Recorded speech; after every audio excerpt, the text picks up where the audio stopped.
හරි පුතේ ඔයාලගේ මේ පේපර් එකේ පළවෙනි කොටස තමයි අපි අද සාකච්ඡා කරන්න යන්නේ. එතකොට මේ පේපර් එක මම හිතනවා හැමෝම කරලා ඇති කියලා.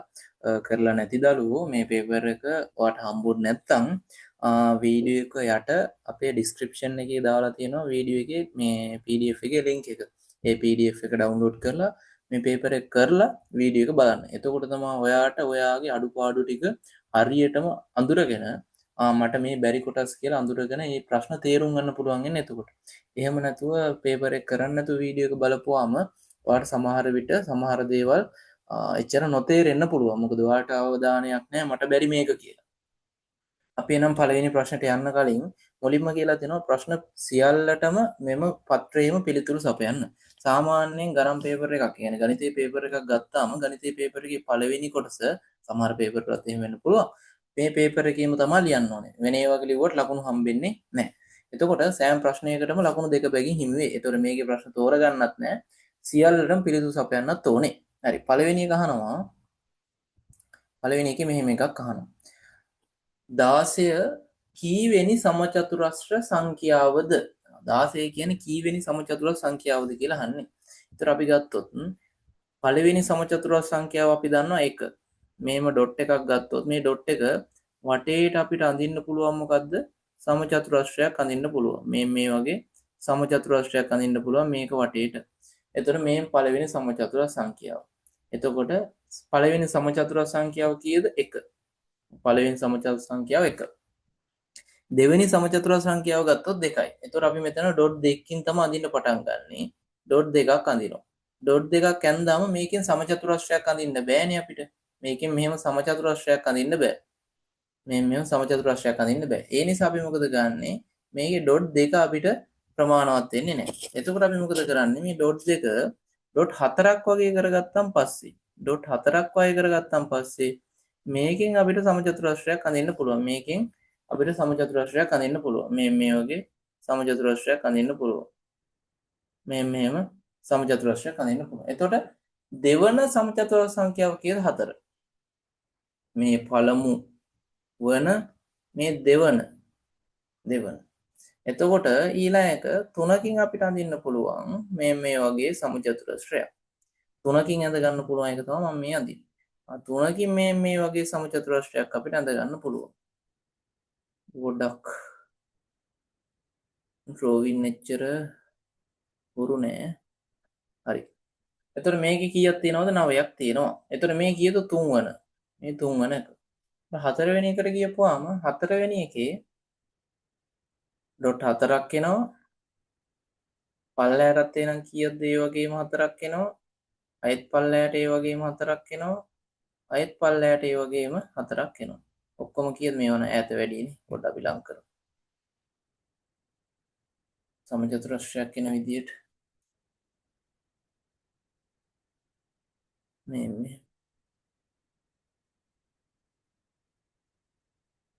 මෙහෙම සමචතුරස්‍රයක් අපිට අඳ ගන්න පුළුවන්. එතන මෙතන කීයක් තියෙනවද? 16යි. එතන මේ කීවෙනි එකද? 4 වන. අපෙන් අහන්නේ 16 වන්නේ කීවෙනි සමචතුරස්‍ර සංඛ්‍යාව? දෙන උත්තරේ මෙතන 4 වන. පරිමිතිය අහනවා. රූපේ පරිමිතිය ඒ ඇසුරෙන් සොයන්න. දෙවෙනි ප්‍රශ්නේ. පරිමිතිය කියලා කියන්නේ අපි වටේ දිග මේ මෙතනින් පටන් ගත්තොත් මෙතන ඉඳන් මෙහෙ වටේටම ගියපුවාම කොච්චර දිගක් තියෙනවද කියන එක තමයි පරිමිතියෙන් අහන්නේ. ඒතර පරිමිතියේ අපි දන්නවා මෙතන ඉඳන් මෙතනට යනකොට a කියලා දුරක් ගිහින්. ඒතර මෙතන ඉඳන් මෙතන තව එකක්. ඒතර 2යි a. මෙතන ඉඳන් මෙතන යනකොට තව එකක් යනවා 3යි a. මෙතන ඉඳන් මෙතන යනවා තව එකක් යනවා එහෙනම් 4යි a. ඒතර අපිට පරිමිතිය ලියන්න පුළුවන්. පරිමිතිය සමානයි a ධන a ධන a ධන a. ඇයි ඒව 4ක් තියෙනවනේ. 1යි 2යි 3යි 4ක් එකතු වෙනවා. ඒතර මෙතනින් එනවා 4යි a කියලා. පරිමිතිය 4යි a. මේකේ දැන් ඒකකයක් දීලා නැහැනේ. ඒ නිසා උලක් නැහැ ඒකක දාන්න ඕනේ. ඊට පස්සේ අහනවා තුන්වෙනි ප්‍රශ්නේ අංශක 40ෙහි අනුපූරක කෝණයේ විශාලත්වය කීයද? අපි දන්නවා අනුපූරක කියන්නේ අංශක 90ක් හැදෙන කෝණයක්. අනුපූරක කියන්නේ අංශක 90ක් හැදෙන කෝණයක්. මේ කෝණය හැදෙන්න සමහරට කෝණ දෙකක් ඕන. කෝණ දෙකකින් තමයි මේක හැදිලා තියෙන්නේ. ඒතකොට එක කෝණයක් අංශක 40 නම් මේක අංශක 90 නම් අපි මොකද කරන්නේ? අංශක 90ෙන් 40ක් අඩු කරනවා. ඒතකොට අපිට මේ කියන කෝණය එනවා. මම ඒ කෝණේ අගේ තම 90න් 40ක් අංශක 50යි. එහෙනම් උත්තරේ කීයද? අංශක 50. ඊට පස්සේ අහනවා දෙකෙහි ආකල ප්‍රතිලෝමය කුමක්ද? දෙකෙහි ආකල ප්‍රතිලෝමය. දෙක ගත්තම ප්‍රතිලෝමය කියන්නේ ආකල ප්‍රතිලෝමය. දැන් මේකේ දෙක මෙහෙම ගන්නවා. සාමාන්‍ය ගුණ කිරීමක් ගත්තොත් ඒකේ ප්‍රතිලෝමය බෙදීම. සමහර එකක් බෙදීමක් ගත්තොත් ඒකේ ප්‍රතිලෝමය ගුණ කිරීම. එකතු කිරීමක් ගත්තොත් අඩු කිරීම. අඩු කිරීමක් ගත්තොත් එකතු කිරීම තමයි ප්‍රතිලෝමය. එහෙනම් මෙතන ධන දෙක මේ ඍණ දෙක තියෙන. එහෙනම් මෙතන ඉස්සරහට ධන එනවා. ඒහි අගය සොයන්න කියලා කියන්නේ පස්වෙනි එකේ මේ රේඛාව ඔයාලා මේ අඩුපාඩු තියෙනවා හදා ගන්න ඕන පුතේ වීඩියෝ එක නතර කරලා මේ තියෙන සරල රේඛා දෙකක් සරල රේඛා දෙක අපි දන්න මේ පැත්තේ හැදෙන කෝණයයි මේ පැත්තේ හැදෙන කෝණයයි සමානයි. ඒ කියන්නේ මේ පැත්තේ මේ AA එකතු වෙලා හැදිලා තියෙන අංශක 48ම තමයි. අංශක කීයද? 48ම තමයි.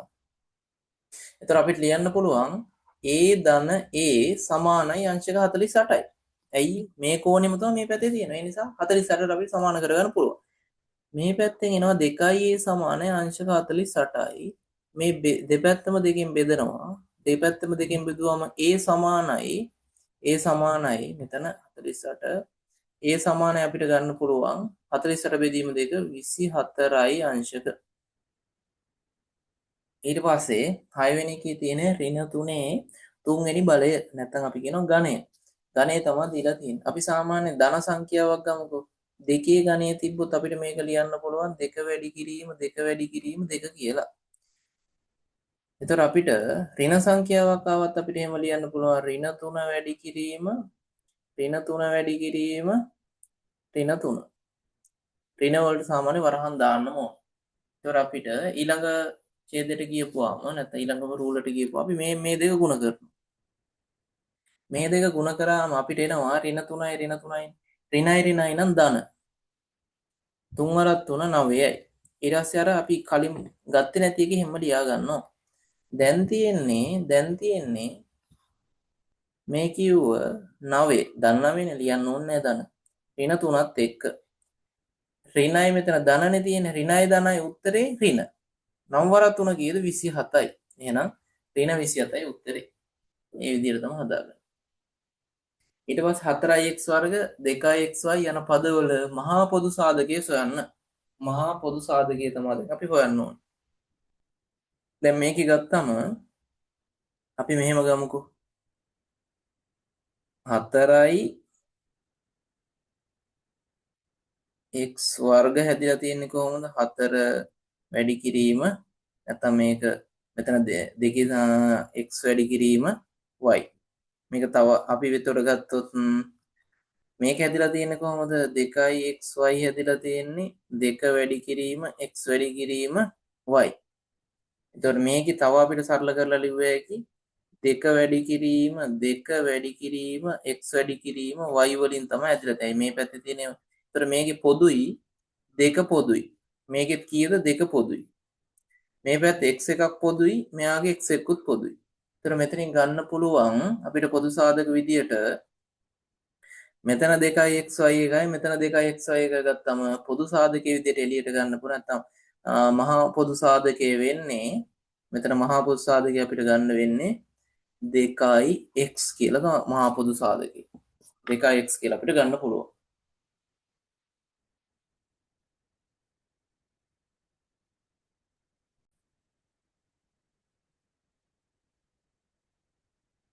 අටවෙනි එකේ කියනවා හිස් කොටුවට සුදුසු අගය යොදන්න. හිස් කොටුවට සුදුසු අගය තමයි අපි යොදන්න ඕනේ. ඒතර මෙතන හිස් කොටුව ගත්තම ඍණ 12 තියෙනවා. මෙතෙන් එනකොට අපිට තියෙන්නේ සමාන ලකුණක් දාලා හිස් කොටුවෙන් පස්සේ සමාන ලකුණක් දාලා තියෙනවා ධන 4යි කියලා. ඒ කියන්නේ ධන 4 තමයි එතන දීලා තියෙන්නේ. ඒතකොට මේ වගේ එකක් කොහොමද හදන්නේ? හිස් කොටුවට සුදුසු වගේ තමයි යොදන්න කියලා තියෙන්නේ. දැන් මෙතන පොඩි මිස්ටේක් එකකුත් තියෙනවා. මෙහෙම එකක් තියෙනවා. දැන් අපි දන්නවා මෙතන 12 තියෙන්නේ. මේ 12 මොකක් හරි ගණිත කර්මයක් වෙලානේ 4 වෙන්නේ. අපි මෙතන ගමු. මෙතන වල printing mistake එකක් මම හිතන්නේ තියෙන්නේ. මෙතන බෙදීම තියෙන්නේ. බෙදීම. මෙතෙන් දෙන උත්තරේ තමයි අහන්නේ. එතෙන් දෙන උත්තරේ තමයි 4 හැදෙන්න. ඍණ 12න් 4 ලැබෙන්න නම් මෙතන බෙදීමක් වෙන්න ඕනේ. අපි 3ෙන් බෙදුවොත් මොකද වෙන්නේ? 12 3ෙන් බෙදුනොත් 4 එනවා. හැබැයි එන්නේ ඍණ 4. මේක නෙමෙයි එන්නේ මොකද්ද? ඍණ 4. ඒතර ධන 4 කරගන්න ඕන නම් අපි ඍණ 12 බෙදන්න ඕනේ ඍණ 3. එතකොට අපිට එනවා ධන 4යි කියලා. නම් මෙතනට එන්නේ කීයද? ඍණ 3. ඍණයි ඍණයි බෙදුනම ධන උත්තරයක් එනවා. මෙතන එන ධන උත්තරයක් එනවා. 9 වෙනි එකේ කියනවා ඍණ 3 තියෙනවා. මෙතන ඍණ 5 තියෙනවා. අපි දන්නවා මෙතන ඍණයි ඍණයි මොකද වෙන්නේ? ධන එනවා. ඒතර මෙතන ඍණ 3ක් තියෙනවා. අය ධන 5ක් තියෙනවා. ඔයා කඩේට 3ක් ණයයි 5ක් ගිහින් දුන්නම තව කීයක් ඉතුරුයිද? 2ක් ඉතුරුයි. ඒතකොට ධන 2ක් තමයි ඉතුරු වෙන්නේ. ධන 2ක් ලිව්වත් එකයි නැත්නම් නිකන් 2 ලිව්වත් එකයි. මෙහෙම 2 ලිව්වත් හරි මෙහෙම 2 ලිව්වත් හරි. ධනනේ කොහොම හරි. ධන කියලා අපිට ගන්න පුළුවන්. 10 වෙනි එකේ කියනවා 4x වර්ග ධන 8xy 8xy ප්‍රකාශය සාධක දෙකක ගුණිතයක් සේ ලියන්න. සාධක දෙකක ගුණිතයක් විදිහට තමයි මේක ලියන්න කියලා කියන්නේ. අපිට මේක මෙහෙම ගන්න පුළුවන්. මෙතනින් 4x වර්ග ධන 8xy මේක සාධක දෙකක ගුණිතයක් විදිහට ලියනකොට මේකේ පොදු මොනවාද? අපිට ගන්න පුළුවන් මේකේ 4 මේක ඇදලා තියෙන්නේ. දැන් මේක මෙහෙම ගමුකෝ. 4යි x වර්ගනේ තියෙන්නේ. මේක අපිට ලියන්න පුළුවන් 4 වැඩි කිරීම x වැඩි කිරීම x කියලා. මේක අපිට ලියන්න පුළුවන් 8යි xy කියන එක 8 වැඩි කිරීම x වැඩි කිරීම y. මේ 8 ඕනනම් ලියන්න පුළුවන් 4 වැඩි කිරීම 2 වැඩි කිරීම x වැඩි කිරීම y. ඒතර මේකේ පොදුයි 4 පොදුයි මේකේ 4 පොදුයි. මේකේ x පොදුයි මේකේ x පොදුයි. අය පොදු ඒව නැහැනේ. ඒතර මේ ප්‍රකාශ දෙක ගත්තම අපිට මෙතෙන් ලියන්න පුළුවන් 4යි x දෙකටම පොදුයි. 4යි x දෙකටම පොදුයි. මෙතනින් 4x වර්ගනේ තියෙන්නේ. 4x වර්ග කියන්නේ මේ 4x කියන කොටස ගියපුවාම තව ඉතිරි වෙන්නේ x එකක් විතරයි. එහෙනම් වරහණක් දාලා x එකක් ලියනවා. ඇයි මෙතන ඉතිරි වෙන්නේ x එකයි. දැන් මෙතනින් 4ක් ගියපුවාම මේ 4 ගියා x එකක් ගියපුවා මෙතනින් ඉතුරු වෙන්නේ 2y. මේ ධන ලකුණ එහෙම ලියා ගන්නවා. ධන ලකුණ එහෙම ලියාගෙන 2y කියලා අපිට දාගන්න පුළුවන්. මොකද කරේ මේ පොදු ගුණිතයක් විදිහට තමයි ලිව්වේ සාධක දෙක. එතකොට මේ 4x කියන්නේ එක සාධකයක්. x ධන 2y කියන්නේ තව සාධකයක්. එතකොට සාධක දෙකක් විදිහට අපිට ලියා ගන්න පුළුවන්.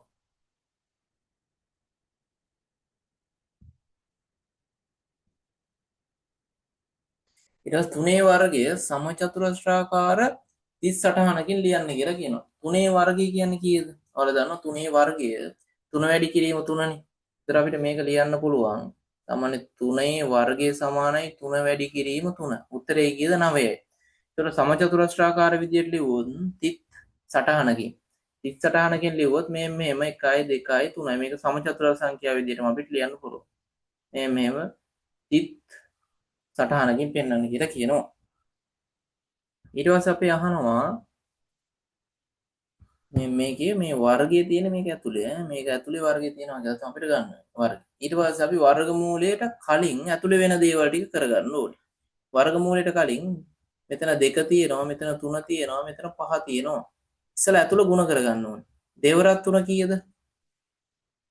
දෙවරක් 3 6යි. 6 වැඩි වෙනවා 5න්. 6 වරක් 5 ගියේ 30යි. ඒතර මෙතනින් එනවා 30 වර්ගය එහෙමද ඇතුළ හරි වර්ගය දාගත්තා වර්ගමූලය දාගත්තා. 30 වර්ගයක් තමයි. අපි දන්නවා වර්ගයට වර්ගමූල ඉවත් කරොත් අපිට ගන්න පුළුවන් මේකේ ආංශයක 30යි කියලා. ආංශය කීයයි කියලා 30යි කියලා ගන්න පුළුවන්. මේ වර්ගයට වර්ගමූලය කැපිලා යනවා. 13 වෙනි ප්‍රශ්නේ කියනවා 48 ප්‍රථමක සාධකවල ගුණිතයක්සේ ලියන්න. 48. ඒකට අපිට කරන්න පුළුවන් මම මෙතනින් ගන්න 48 කියන සංඛ්‍යාව මෙහෙම ලියා ගන්නවා. 48. අපි දන්නවා ප්‍රථමක සංඛ්‍යා කියන්නේ 2 3 5 7 එතකොට 11 13 17 මේ කියන සංඛ්‍යා. මේ සංඛ්‍යා වලින් මේක බෙදාගෙන යනවා. මේක කීයෙන් බෙදේ? දෙකෙන් බෙදෙනවනේ. දෙක දාමු. දෙකෙන් බෙදුනම 48 දෙකෙන් බෙදුනම කීයද? අපි දන්නවා 24යි. ආයි 24ත් දෙකෙන් බෙදෙනවා කියලා අපි දන්නවා. එහෙනම් ඒකත් දෙකෙන් බෙදෙනවා. 24 දෙකෙන් බෙදුවම කීයද? 12යි. 12ත් දෙකෙන් බෙදෙනවනේ. දෙකෙන් බෙදුවා. 12ට දෙකේව කීයද? 6ක් තියෙනවා. 6ත් දෙකෙන් බෙදෙනවා. ඒතර 6ට දෙකේව 3යි. දැන් 3 තියෙන්නේ 3 දෙකෙන් බෙදෙන්නේ නැහැ. එහෙනම් මෙතන 2 නැහැනේ දැන් 3ෙන් තමයි බෙදාන්නේ යන්නේ. 3ෙන් බෙදුවම ඉතිරි 1යි. එක වෙනකම් බෙදාන ගියපුවාම මෙතන සාධකවල ගුණිතය ලියන්න පුළුවන්. උඩ ඉඳන් පල්ලෙහාට මෙහෙම ಗುಣ කිරීමක් දාලා ලියන්න එන්න. 2 හරි 2 ලිව්වා. ಗುಣ කිරීමක් ඊළඟ දෙකත් ලියනවා. 2 ಗುಣ කිරීමක් ඊළඟට තියෙන දෙක මෙතෙන් ලියා ගන්නවා. ඊට පස්සේ මෙතන තියෙන දෙක ආයෙ ලියා ගන්නවා. ඊට පස්සේ මෙතන තියෙන 3 ලියා ගන්නවා. මේන් ප්‍රථම සාධකවල ගුණිතයක් විදිහට මෙහෙම ලියන්න පුළුවන්. අපි ප්‍රථම සාධක වලින් මේ තියෙන සංඛ්‍යාව බෙදාගෙන යනවා. දැන් ප්‍රථමක සාධක කියන්නේ මොනවද කියලා ඔයාලා දන්නා. ප්‍රථම සාධක කියන්නේ සාධක එයාට එයාගේ සංඛ්‍යාවෙන් වැඩි වෙලා තියෙන්න පුළුවන් උපරිම දෙකයි. සාධක දෙකක් පමණක් තියෙන සංඛ්‍යා කියන්නේ දැන් දෙවරක් ගත්තොත් දෙවරක් එකයි එක්වරක් දෙකයි. තුන් වරක් ගත්තොත් තුන් වරක් එකයි එක්වරක් තුනයි. ඒ විදිහට දෙකයි තමයි උපරිම තියෙන්න පුළුවන්. නැත්නම් ඔයාලා සලකනවා නම් එකක් කියලා ගන්නත් පුළුවන්.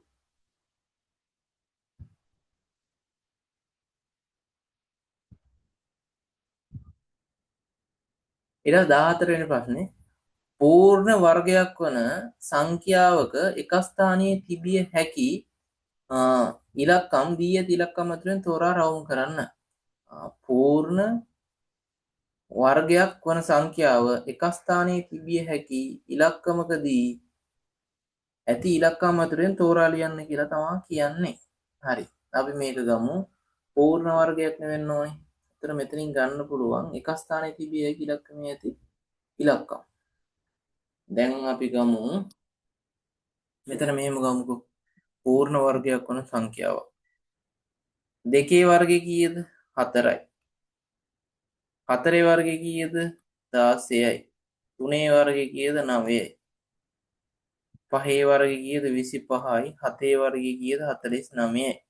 එතකොට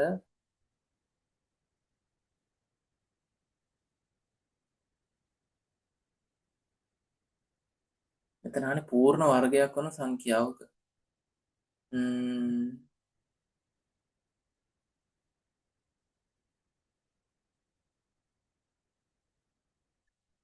මෙතන මෙහෙම තමයි ගන්න වෙන්නේ. දැන් පහේ අපි දන්නවා 25 ගමුකෝ. 49 ගමුකෝ.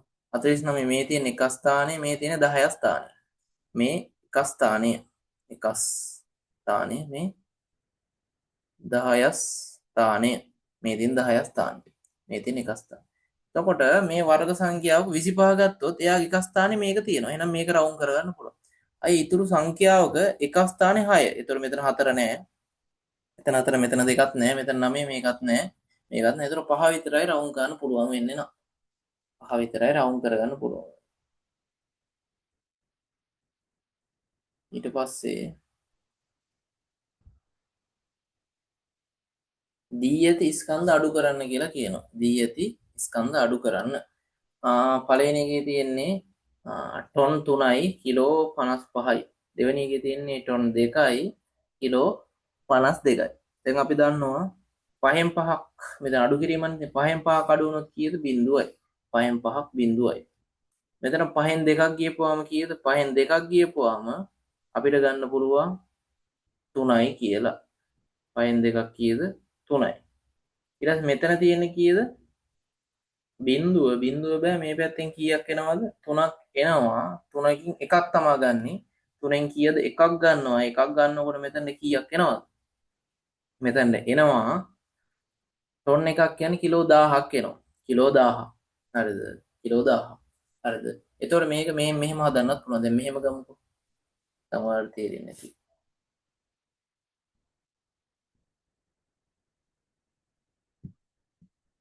ආකාර දෙකකින් විතර කියලා දෙනවා. කෝකෙන් හරි වල තේරෙන එකකින් ඔලුවට දාගන්න සමහර වෙලාවට.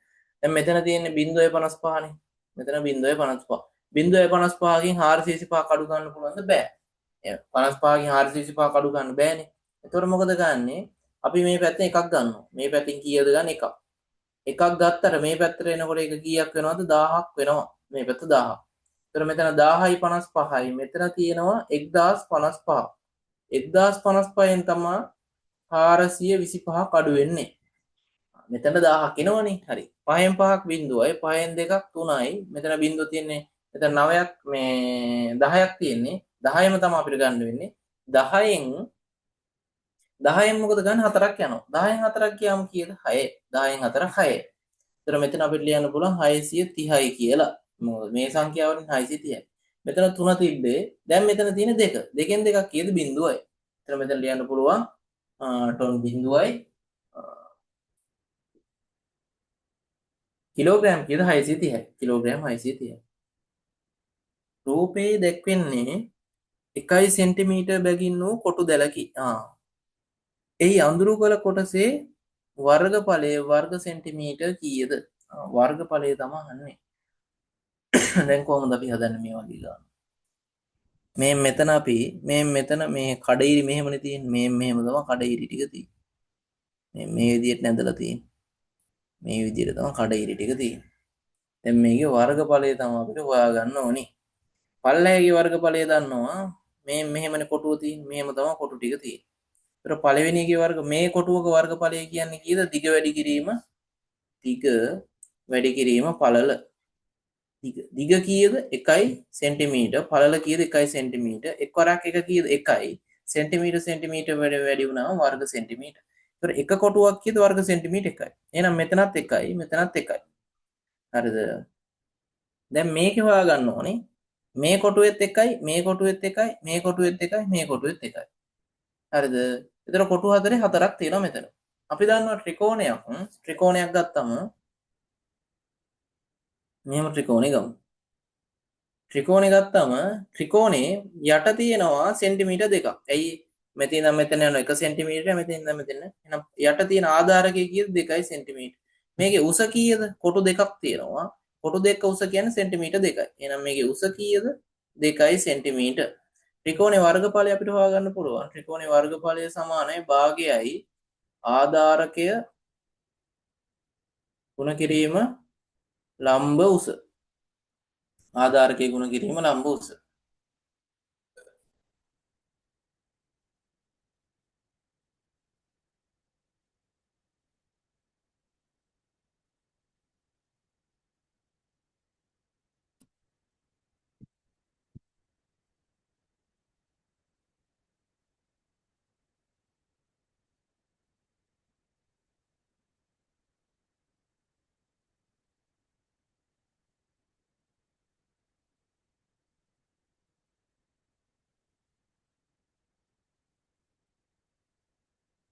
හරි පොඩි පවර් කට් එකක් ගියා.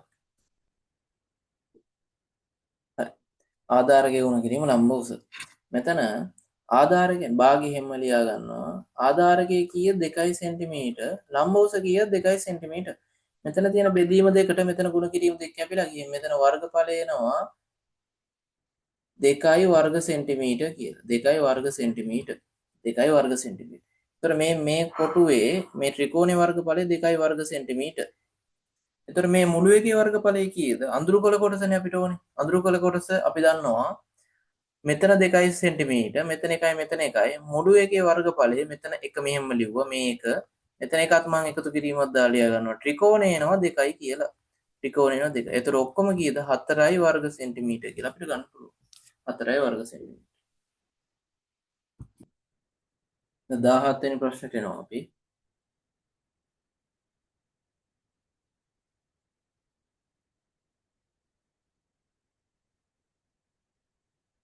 රුපියල් 3 සහ රුපියල් ඒ කියන්නේ 150 අනුපාතය සරලම ආකාරයෙන් දක්වන්න. අනුපාතයක් විදිහට තමයි ලියන්න ඕනේ. අපි ගමුකෝ මෙතන රුපියල් 3යි අනුපාත ලකුණක් දාලා 150යි. දැන් අපි හිතමු 150 ඒවා 3ට කීයක් තියෙනවා? රුපියල්ට නම් 2යි. රුපියල් 2ට 4යි. එහෙනම් රුපියල් 3ට 150 ඒවා කීයක් තියෙනවද? 6ක් තියෙනවා. 150ට 150 ඒවා එකයි තියෙන්නේ. එහෙනම් 6ට 1 කියලා අනුපාතය ගන්න පුළුවන්. 150 ඒවා රුපියලකට 2යි. එහෙනම් රුපියල් 2කට 4යි. 3කට තව දෙකක් වැඩි වෙන්න ඕනේ 6යි. එහෙනම් 150ට 150 ඒවා තියෙන එකයි. ඒ විදිහට ගන්නත් පුළුවන්. ඊට පස්සේ අපෙන් අහනවා 18 ටොන් 16 කිලෝ 45 පහේ අගය කීයද? පහේ අගය තමයි අහන්නේ. පහේ අගය කීයද? පහේ අගය කීයද? ප්‍රශ්නේ වැඩි තේරෙන්නේ නැහැ නේද? පයෙහි අගය කීයද? පයෙහි අගය කීයද? කිලෝ 45නේ. 5. කිලෝ 5යි නේද? ඒතකොට ඒක ලියන්නේ. ඒක නම් ප්‍රශ්නේ පොඩි අවුලක් තියෙන ඒක අතාරින්. ප්‍රශ්නේ පොඩි ප්‍රශ්නයක් තියෙනවා. රූපය දැක්කන මේ රූපේ මෙම රූපේ ඇති ත්‍රිකෝණ ගණන කීයද කියලා අහනවා. රූපේ ඇති ත්‍රිකෝණ ගණන. අපි ත්‍රිකෝණ 1 2 3 දාගෙන යමු. මේ පළවෙනි ත්‍රිකෝණේ, මේ දෙවෙනි ත්‍රිකෝණේ, මේ තුන්වෙනි ත්‍රිකෝණේ. එතකොට මේ ත්‍රිකෝණ දෙකක් එකතු වෙලා හැදෙනවා තව ත්‍රිකෝණයක්. ඒක 4යි. එතකොට මේ ලොකු ත්‍රිකෝණයක් හැදෙනවා. මේ ලොකු ත්‍රිකෝණයක් හැදෙනවා. ඒක 5යි. මේ මෙතනින් තව ත්‍රිකෝණයක් එනවා. මම වෙන පැනක ඇඳින්න. මෙතනින් මේ මෙහෙම තව ත්‍රිකෝණයක් හැදෙනවා. මෙතනින් මෙහෙම තව ත්‍රිකෝණයක් හැදෙනවා. මේක කීයද? 6යි. ඔක්කොම ත්‍රිකෝණ ගන්න කීයද? 6යි. ඊට පස්සේ ප්‍රතිශතයක් ලෙස දක්වන්න කියලා කියනවා. මොකද්ද කරන්න තියෙන්නේ? 2 3 කිරීම 5 කියන 5 බෙදීම 2 ප්‍රතිශතයක් විදිහට දානවා. අපි මේක මොකද ගන්න ඕනේ?